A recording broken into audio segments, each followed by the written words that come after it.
महादेव जी कहते हैं, हे प्रिय, अब मैं संसार बंधन से छुटकारा पाने के लिए 14वें अध्याय का महात्म्य बतलाता हूँ।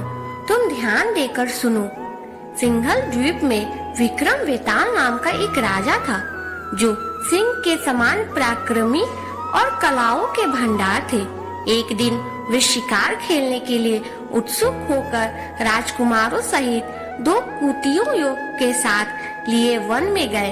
वहां पहुंचते पर उन्होंने तीव्र गति से भागते हुए खरगोश के पीछे अपनी कुटिया छोड़ दी। उस समय सब प्राणियों के सामने भागता हुआ खरगोश इस प्रकार आंखों से ओझल हो गया मानो कहीं उड़ गया हो। दौड़ते दौड़ते बहुत थक जाने के कारण वह एक कीचड़ युक्त गड्ढे में गिर गया था। गड्ढे में गिरने से वह खरगोश कुटिया की पकड़ में नहीं आ पाया और ऐसे स्थान पर जा पहुंचा जहां का वातावरण बहुत ही शांत था। वहां हिरन निर्भय होकर सभी ओर वृक्षों की छाया में बैठे रहते थे।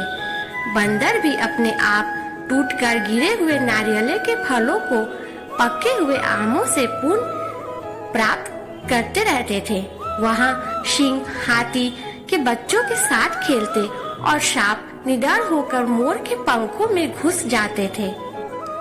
राजा जहां शिकार खेलने गया था, उस स्थान पर एक आश्रम के भीतर वत्स्य नामक मुनि रहते थे, जो जितेंद्रिय और शांत भाव के निरंतर गीता के 14वें अध्याय का पाठ किया करते थे। आश्रम के पास ही वत्स मुनि के किसी शिष्यों ने अपने पैर धोए थे। वह भी नित्य गीता के 14वें अध्याय का पाठ किया करते थे। पैर धोने वाले जल से वहां की मिट्टी गीली हो गई थी। खरगोश का जीवन कुछ शेष था। वह थक कर उसी कीचड़ में गिर गया था। उस कीचड़ के स्पर्श मात्र से ही खरगोश दिव्य विमान पर बैठकर स्वर्ग लोक को चला गया। फिर कुतिया भी उसका पीछा करती हुई आई तो वहां उसके शरीर में भी कीचड़ के कुछ छींटे लग गए, जिस कारण कुतिया भी अपना रूप त्याग कर एक दिव्यांगना का मनोरूप धारण करके गंधर्वों से सुशोभित दिव्य विमान पर सवार होकर वह भी स्वर्ग लोक को चली गई। यह देखकर मुनि के शिष्य हंसने लगे। उन दोनों के पुनर्जन्म के वैर का कारण सोचकर उन्हें बड़ा आश्चर्य हुआ था। उस समय राजा भी आश्चर्य से चकित हो उठा था। आश्चर्यचकित होकर राजा ने पूछा, विप्रवर, नीच योनि में पड़े हुए दोनों कुतिया और खरगोश ज्ञानहीन होते हुए भी जो स्वर्ग में चले गए, इसका क्या कारण है? इसकी कथा सुनाइए।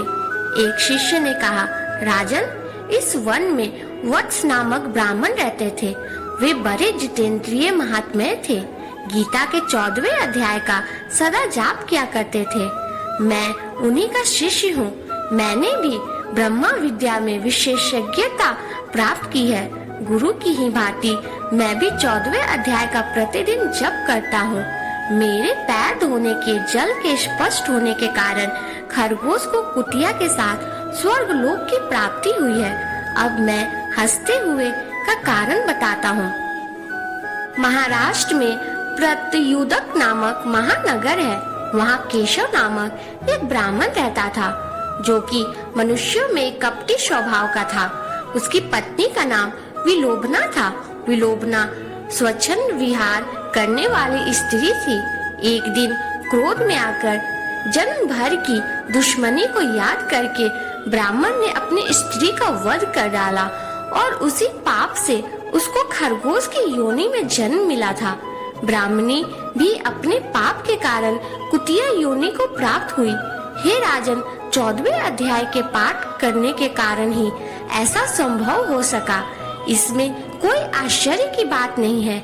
श्री महादेव जी कहते हैं, यह सारी कथा सुनकर श्रद्धालुओं राजा ने गीता के 14वें अध्याय का पाठ का आरंभ कर दिया, जिससे उसे भी परम गति की प्राप्ति हुई।